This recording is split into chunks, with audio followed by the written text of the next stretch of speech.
Very good evening, student and my dear friend, and welcome to my YouTube channel. Student, आज जो हम discuss करने वाले हैं अमीनो एसिड मेटाबॉलिज्म के अमीनो एसिड पूल्स के बारे में। तो स्टूडेंट, हम ये भी डिस्कस कर चुके हैं कि जो प्रोटीन है मोस्ट अबेंडेंट ऑर्गेनिक कंपाउंड है जो ह्यूमन बॉडी में प्रेजेंट रहता है। हमारा ह्यूमन बॉडी का जो एवरेज बॉडी वेट है 70 kg, राइट। तो इस 70 kg में से 10 to 12 kg जो बॉडी वेट है वो प्रोटीन का से मिलकर बना हुआ है। कहने का मतलब क्या है कि जो 10 से 12 किलोग्राम या केजी बॉडी वेट है, ड्राई बॉडी वेट है, वो हमारा क्या है कि प्रोटीन से मिलकर बना हुआ है, राइट। तो जो प्रोटीन है, प्रोटीन के हमने फंक्शन भी पहले डिस्कस किए हुए। जो प्रोटीन के फंक्शन, एक तो स्टैटिक फंक्शन है और दूसरा है डायनेमिक फंक्शन। स्टैटिक फंक्शन में क्या होगा कि जो प्रोटीन है बेसिकली यूज होता है हमारे बॉडी की सेल्स, टिश्यू, ऑर्गन को बनाने में। और डायनेमिक फंक्शन का मतलब क्या है कि जो हमारे पूरी बॉडी में हार्मोन्स होते हैं, एंजाइम्स होते हैं, न्यूरोट्रांसमीटर होते हैं, क्लॉटिंग फैक्टर्स होते हैं, तो इन सब को बनाने के लिए जो प्रोटीन नेसेसरी है वो हमारे डायनेमिक फंक्शन को शो करेगी, राइट। बेसिकली हम जानते हैं कि जब भी हम प्रोटीन का हाइड्रोलाइसिस करते हैं या प्रोटोलाइसिस करते हैं तो अमीनो एसिड ऑब्टेन्ड होता है। यानी कि हम ये कह सकते हैं कि repeating unit of amino acid हमारा प्रोटीन को बनाता है। और अमीनो एसिड भी कौन सा होगा? अल्फा एल अमीनो एसिड होता है। बेसिकली नेचर में हम देखें तो मोस्ट कॉमनली 20 अमीनो एसिड होते हैं। तो 20 में से जो 50% है यानी कि 10 अमीनो एसिड को हम इसेंशियल अमीनो एसिड बोलते हैं, और बाकी के जो 10 अमीनो एसिड है उनको हम नॉन इसेंशियल अमीनो एसिड बोलते हैं।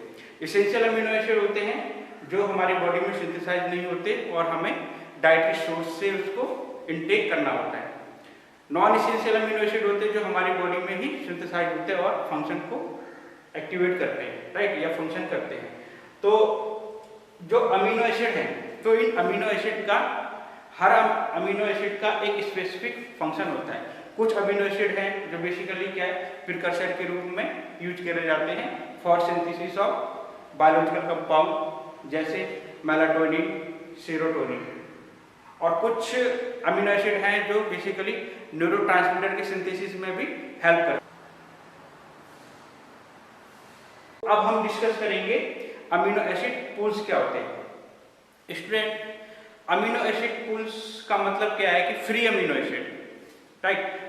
फ्री अमीनो एसिड जो हमारी बॉडी में एक जगह पर प्रेजेंट रहेंगे उनको हम अमीनो एसिड पूल्स बोलते हैं। और ये इनकी जो वेट कितना होगा? 100 ग्राम, ठीक है।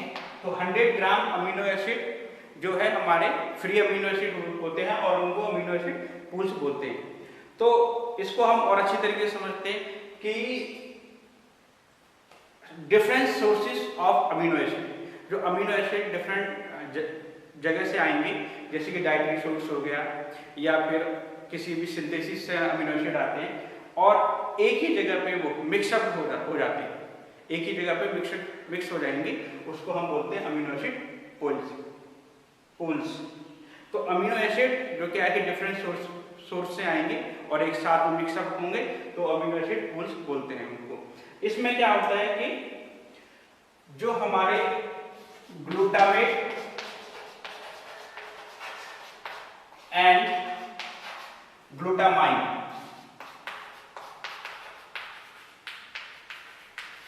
ग्लूटामेट एंड ग्लूटामाइन, तो ये जो हमारे एसेंशियल अमीनो एसिड है ये बेसिकली क्या है कि 50%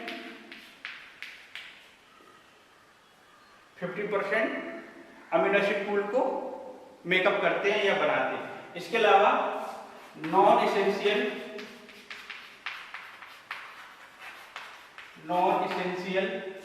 अमीनो एसिड वो हमारे 10% अमीनो एसिड पूल को बनाएंगे या उसकी फॉर्मेशन करते हैं या उसको सिंथेसाइज करते हैं, राइट। तो यहाँ पर हो गया कि जो 50% है ग्लूटामेट और ग्लूटामाइन और 10% है नॉन इसेंशियल अमीनो एसिड को जो है वो हमारे अमीनो एसिड पूल को मेकअप करेंगे, राइट। इसके अलावा हम ये जानते हैं कि जो इंट्रासेलुलर होता है, या इंट्रासेलुलर का मतलब क्या होगा कि इनसाइड द सेल, तो इनसाइड द सेल में क्या है कि अमीनो एसिड की कंसंट्रेशन ज़्यादा होती है as compare to extracellular part, right. तो इंट्रासेलुलर में अमीनो एसिड ज़्यादा होंगे और एक्स्ट्रासेलुलर में अमीनो एसिड कम होंगे। तो ये हमने डिस्कस किया कि अमीनो एसिड पूल्स क्या होते हैं। अब हम बात करेंगे कि अमीनो एसिड पूल्स को मेंटेन कैसे किया जाता है। तो अमीनो एसिड पूल्स को मेंटेन करने के लिए हमें दो चीज़ों को समझना है, या दो प्रोसेस को समझना है। पहला है sources of amino acid pools, ठीक है। Sources of amino acid pools यानी क्या क्या सोर्सेस हैं, यानी कहां कहां से अमीनो एसिड इकट्ठे होते हैं। और सेकंड है इसमें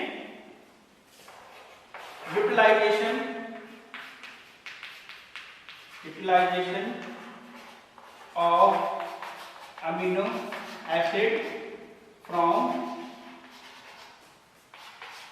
amino acid body amino acid pools, ठीक है। तो पहला पढ़ना है हमें सोर्सेस और दूसरा पढ़ना है यूटिलाइजेशन के बारे में, राइट। तो अब हम डिस्कस करेंगे सोर्सेस ऑफ अमीनो एसिड। तो student, source of amino acid pools में हम बेसिकली तीन चीज़ों को पढ़ना है यहाँ पे, या तीन मेन इंपॉर्टेंट थिंग्स को पढ़ना है। पहला है इसमें आपका protein turnover, right. First one इसमें क्या रहेगा, प्रोटीन टर्न ओवर। दूसरा रहेगा इसमें dietary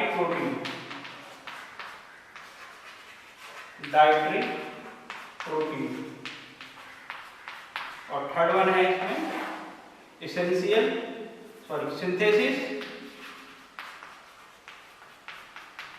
synthesis of non essential protein,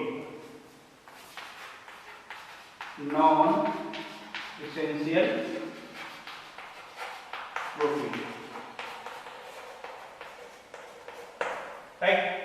तो फर्स्ट है प्रोटीन टर्न ओवर क्या होता है, दूसरे हम डिस्कस करेंगे डाइटरी प्रोटीन्स के बारे में, राइट। डाइटरी प्रोटीन्स क्या होते हैं, क्या इंपॉर्टेंट रोल होगा। तीसरा है synthesis of non essential protein के बारे में।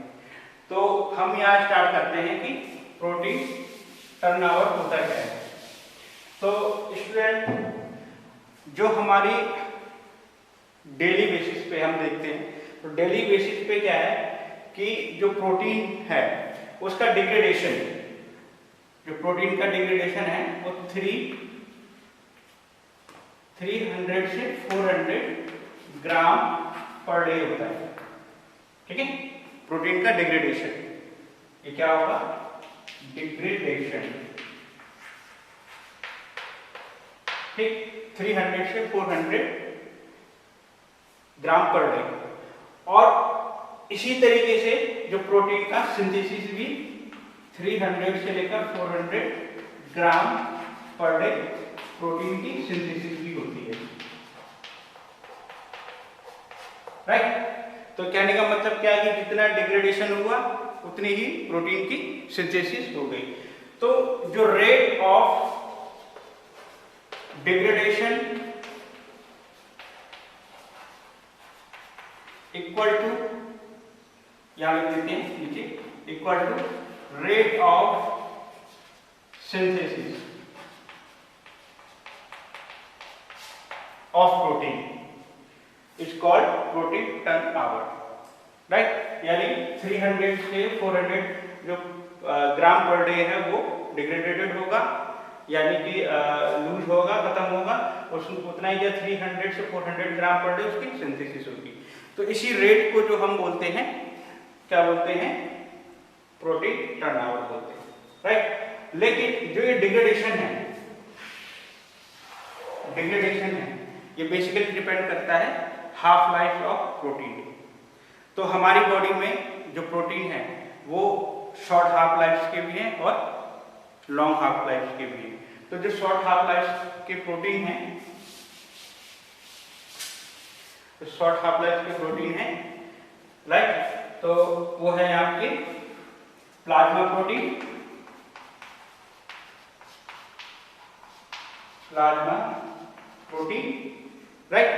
और इसकी जो हाफ लाइफ कितनी होगी, इसकी हाफ लाइफ होती 8 to डे, यानी घंटे से लेकर 1 दिन तक हो सकती है, ठीक है। प्लाज्मा प्रोटीन दूसरा एग्जांपल इसमें दे सकते हैं, डाइजेस्टिव प्रोटीन, डाइजेस्टिव प्रोटीन, इनकी हाफ लाइफ भी आपकी डेज टू आवर्स हो सकती है, आवर्स टू डेज में हो सकती है। तो ये एग्जांपल थे हमारे शॉर्ट हाफ लाइफ के। अब हम बात करेंगे इसमें लॉन्ग हाफ लाइफ की प्रोटीन की, जो डिग्रेडेशन काफी लंबे टाइम के बाद करते हैं। उसके एग्जांपल है लॉन्ग हाफ लाइफ के स्ट्रक्चरल प्रोटीन, स्ट्रक्चरल प्रोटीन, इसमें एग्जांपल है कोलाजन, स्ट्रक्चरल प्रोटीन का एग्जांपल है कोलाजन। तो इसकी हाफ लाइफ जो होगी वो आपकी मंथ से लेकर ईयर तक, मंथ से लेकर ईयर तक इसकी हाफ लाइफ होती है। इसकी हाफ लाइफ हम हाफ लाइफ को टी हाफ से डिनोटेट करते हैं, राइट। तो इसकी कितनी है 8 to डे, और इसकी कितनी है मंथ से लेकर ईयर तक।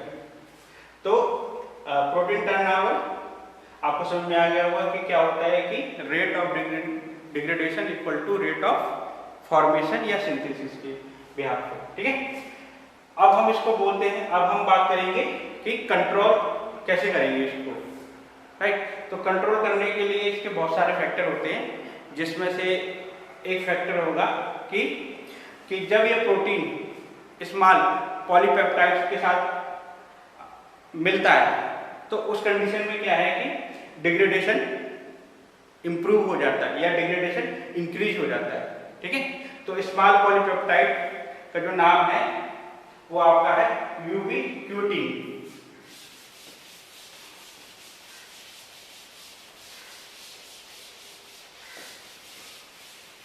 स्मॉल पॉलीपेप्टाइड का नाम होगा इसमें यूबीक्यूटिन,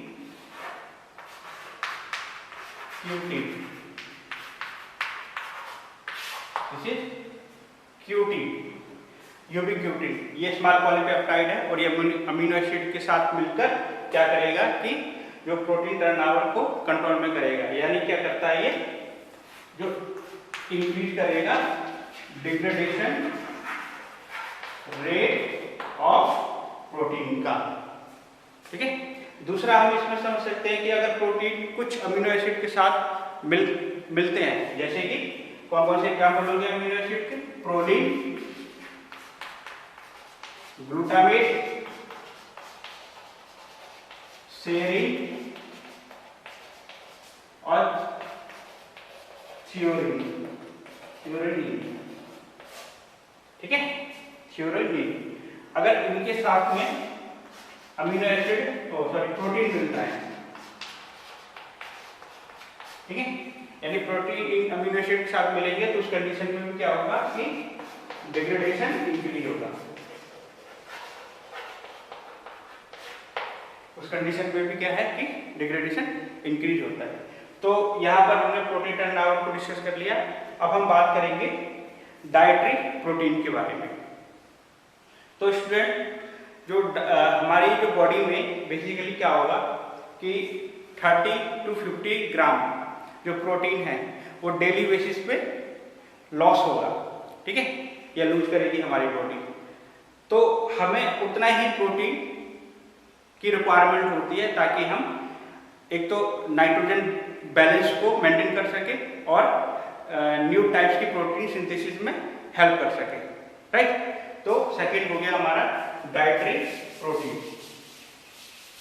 अब हम यहाँ पे थोड़ा लिख देते हैं कि सेकंड है डाइटरी प्रोटीन। ठीक है, तो सेकंड जो सोर्स होगा अमीनो एसिड पूल्स का dietary protein.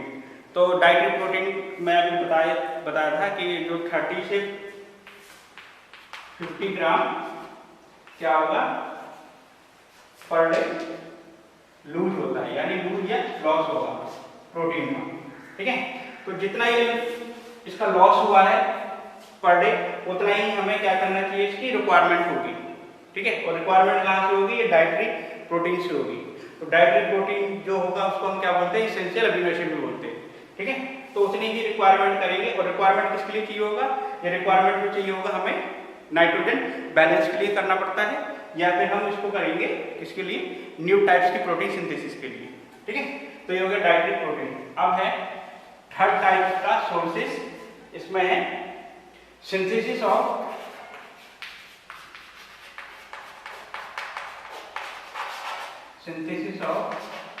Non essential amino acid.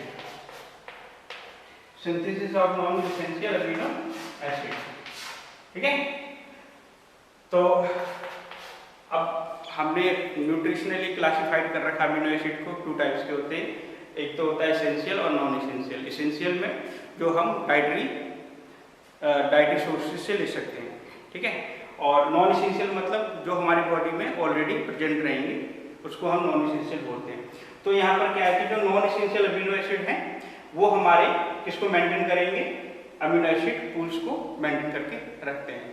तो यहाँ पर हमने sources of amino acid pools के बारे में बात कर लिया। एक तो प्रोटीन टर्नओवर के बारे में डिस्कस किया, डाइटरी सोर्सेस के बारे में डिस्कस किया, या डाइटरी प्रोटीन्स के बारे में डिस्कस किया। इसके अलावा हमने तीसरा किया synthesis of non essential amino acid के बारे में। अब हम डिस्कस करेंगे utilisation of amino acid from amino acid pools के। तो स्टूडेंट अब हम डिस्कस कर रहे हैं utilisation of amino acid from amino acid pools के बारे में। तो स्टूडेंट हमने बताया था कि 300 से 400 ग्राम जो अमीनो एसिड का डिग्रेडेशन होता है उतना ही इसकी सिंथेसिस होती है। तो इसकी सिंथेसिस किस लिए होगी, फ्रॉम डिफरेंट टाइप्स के प्रोटीन को बनाने के लिए सिंथेसिस होती है। जैसे कि हम जानते हैं कि हार्मोन सिंथेसिस में प्रोटीन को यूज किया जाता है, एंजाइम्स बनाने में प्रोटीन का यूज किया जाता है, कॉन्ट्रैक्टाइल प्रोटीन को बनाने में उसका यूज किया जाता है। तो पहला यूटिलाइजेशन कहाँ होगा इसका, कि जो है प्रोटीन सिंथेसिस, राइट। तो प्रोटीन सिंथेसिस पहला यूज हो जाएगा। और कौन कौन से जो प्रोटीन है वो बनाने में काम आएगा, पहला एंजाइम्स, ठीक है, हार्मोन्स बनाने में, ठीक है, कॉन्ट्रैक्टाइल प्रोटीन बनाने में, कॉन्ट्रैक्टाइल प्रोटीन, और न्यूरोट्रांसमीटर बनाने में। ठीक है, न्यूरोट्रांसमीटर बनाने में। तो और ये कितना यूटिलाइज करेंगे, 300 से लेकर 400 ग्राम पर डे यूटिलाइज करते हैं। तो पहला हो गया कि प्रोटीन सिंथेसिस में, और प्रोटीन सिंथेसिस कितना 300 से 400 ग्राम में यूटिलाइज किया जाएगा। दूसरा क्या है कि synthesis of nitrogen containing compound. दूसरा यूटिलाइज क्या होगा, synthesis of nitrogen containing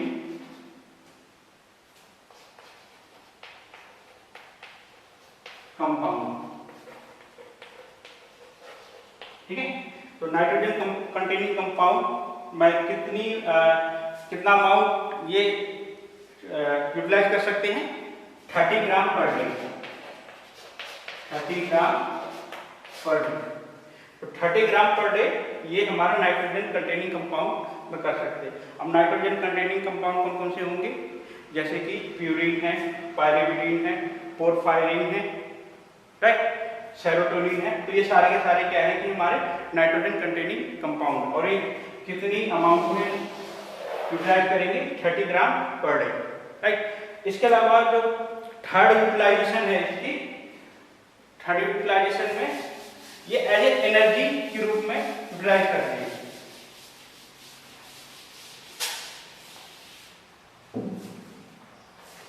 third utilisation से क्या होगा कि एज ए एनर्जी फॉर्म के लिए यूटिलाइज करते हैं, जो हमारी बॉडी को रिक्वायर होती है, यानी कि body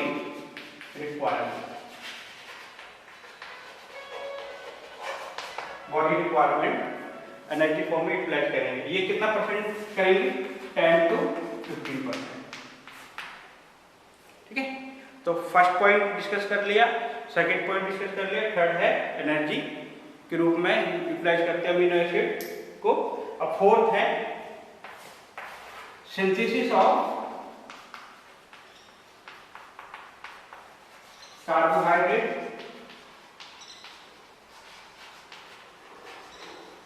and fat. Fourth utilisation के कहां पर होगा, कार्बोहाइड्रेट और फैट की सिंथेसिस में होगा। तो हमने इसमें सोर्सेस एंड यूटिलाइजेशन को अच्छे तरीके से समझ लिया है। अब इसी चीज को हम बाय डायग्रामेटिकली समझते हैं, with the help of diagram. तो हम ये जानते हैं कि जो हमारी बॉडी में प्रोटीन कितना होता है compare to average body weight के अकॉर्डिंग, जो प्रोटीन होता है हमारे पास 10 to 12 kg प्रोटीन, ठीक है। इतना प्रोटीन हमारी बॉडी में प्रेजेंट रहता है, ठीक है। अब इसी प्रोटीन से इसका क्या होगा, प्रोटीन का ब्रेकडाउन।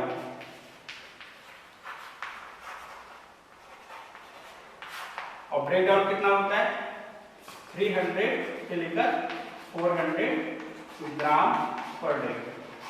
इसका ये हो गया इसका ब्रेकडाउन प्रोटीन का, राइट। इसी तरीके से प्रोटीन का सिंथेसिस भी होती है।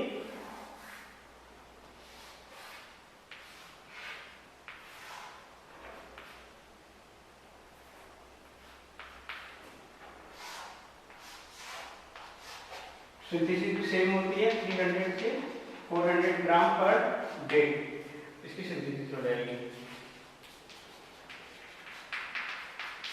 तो यहाँ ब्रेकडाउन हो गया, यहाँ सिंथेसिस हो गई, ठीक है। तो अभी हम इसी में इसके सोर्सेज के बारे में पढ़ेंगे और इसी में इसके हम यूटिलाइजेशन के बारे में भी पढ़ेंगे। तो सोर्सेज के बारे में पढ़ते हैं। तो पहला क्या होगा, sources. First one is dietary sources. Dietary sources बोलते हैं इसको, या डाइटरी प्रोटीन बोलते हैं।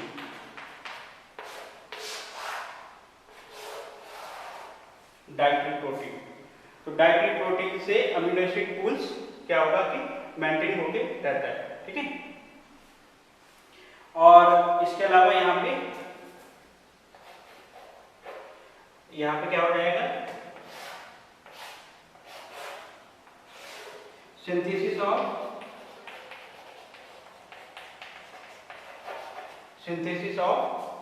Non essential amino acid, non essential amino acid. मैंने ऐसे लिख दिया आपको NEAA, यानी नॉन एसेंशियल अमीनो एसिड, ठीक है। तो डाइटरी प्रोटीन की सिंथेसिस हो गई और synthesis of non essential amino acid हो गया। तो डाइटरी प्रोटीन की जो यहाँ पर सिंथेसिस होगी उसकी परसेंटेज क्या होगी, 40 to 100 ग्राम पर डे, ठीक है। तो यहाँ पर जो समझने के लिए हमें ब्रेकडाउन सिंथेसिस को समझने के लिए अब हम सीधा जाएंगे अमीनो एसिड पूल्स के बारे में, ठीक है। ये कहाँ पर मिलेगा, सीधा अमीनो एसिड पूल।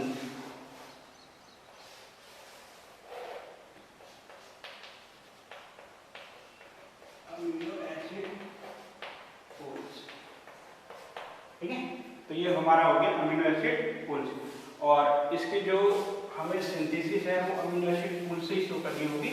तो हम इसको इस तरीके से लिखेंगे।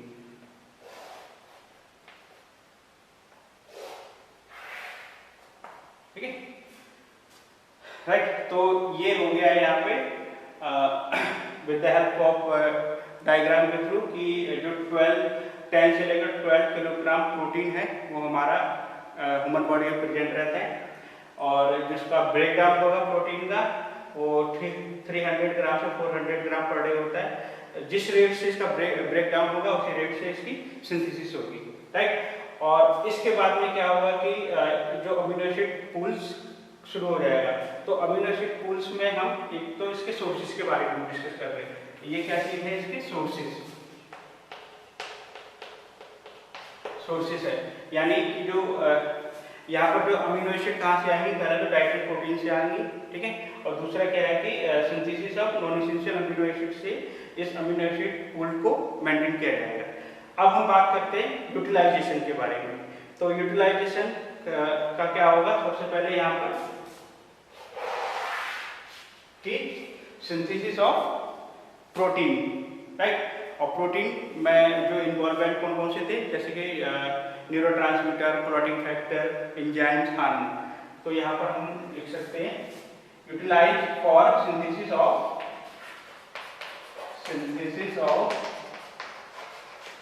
प्रोटीन। सिंथेसिस ऑफ प्रोटीन, कौन कौन से प्रोटीन, एंजाइम्स,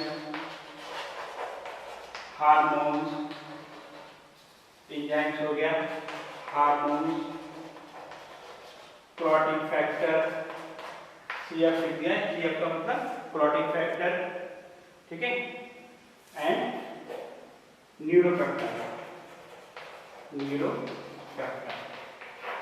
ठीक है। तो ये क्या है, सिंथेसिस ऑफ प्रोटीन के बारे में हो गया, ठीक।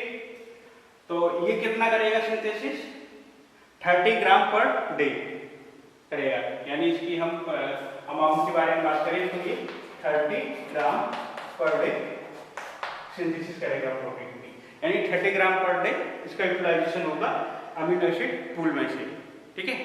इसी में जो यूटिलाइजेशन दूसरा करेगा synthesis of N containing compound, ठीक है। एन कंटेनिंग मतलब nitrogen containing compound, synthesis of nitrogen containing compound, ठीक है। तो synthesis of nitrogen containing compound में कौन कौन से होंगे, जैसे इसमें हमने पोरफायरिन के बारे में डिस्कस किया था, ठीक है, प्यूरिन्स के बारे में डिस्कस किया था, पायरिमिडीन के बारे में डिस्कस किया था। तो ये सारे कौन कौन से थे, नाइट्रोजन कंटेनिंग कंपाउंड थे, राइट। तो इसकी जो परसेंटेज कितनी होगी, 30 ग्राम पर डे इसकी परसेंटेज होगी, ठीक, इसकी होगी परसेंटेज। सो परसेंट का अमाउंट 30 ग्राम पर डे, ठीक है। और ये जो प्रोटीन सिंथेसिस करेगा ये कितनी करता है, ये जो मैंने एग्जाम्पल है ये इसी को शो करते हैं, इसी बेसिस को, यानी सिंथेसिस है 300 से 400 ग्राम पर डे सिंथेसिस होगी किसकी, प्रोटीन की formation of enzyme, hormone, neuropeptide वगैरह। और दूसरा है synthesis of nitrogen containing compound, ये 30 ग्राम पर डे इसकी सिंथेसिस करेंगे। इसके अलावा जो और कहाँ यूटिलाइजेशन हो सकता है इसका, और इसका यूटिलाइजेशन है, एक तो बॉडी रिक्वायर एनर्जी, तो 10 से लेकर 15% बॉडी एनर्जी की रिक्वायरमेंट होगी, ठीक है, 10 से लेकर 15% बॉडी एनर्जी की रिक्वायरमेंट होगी। और लास्ट में जो यूटिलाइजेशन होगा वो synthesis of fat and carbohydrate के फॉर्मेशन में यूटिलाइजेशन इसका करेंगे, राइट। तो यहाँ पर क्या है कि डिस्कस किया हमने दो चीज़ों को डिस्कस किया, एक तो सोर्स को डिस्कस किया है और दूसरा यूटिलाइजेशन को डिस्कस किया। तो सोर्स में हमने जो डिस्कस किया है इसका, एक तो डाइटरी प्रोटीन्स, तो डाइटरी प्रोटीन से अमीनो एसिड पूल्स को मेंटेन किया जाता है, और दूसरा है synthesis of non essential amino acid से भी इसमें अमीनो एसिड पूल को मेंटेन किया गया। इसके अलावा इसके यूटिलाइजेशन के बाद में बात करी हमने, तो यूटिलाइजेशन की बात करें तो 300 से 400 ग्राम पर डे जो अमीनो एसिड पूल्स में से अमीनो एसिड का यूटिलाइजेशन होगा with the for the formation of proteins, जैसे कि enzymes, hormone, protein factor, neuropeptide, और 30 ग्राम पर डे जो सिंथेसिस होगा नाइट्रोजन कंटेनिंग कंपाउंड, जैसे मैंने एग्जाम्पल बताया था इसमें पायरिमिडीन, प्यूरिन, राइट। और इसके अलावा है 10 से लेकर 15% जो अमीनो एसिड पूल्स की जो रिक्वायरमेंट होगी एज ए एनर्जी फॉर्म में रिक्वायरमेंट होती है। इसके अलावा इसका यूटिलाइजेशन होता है for synthesis of fats and carbohydrate molecules के बारे में। तो स्टूडेंट, आज जो हमने अमीनो एसिड पूल्स को पूरी अच्छी तरीके से समझ लिया है, और नेक्स्ट वीडियो में हम डिस्कस करेंगे general reaction in amino acid metabolism के बारे में।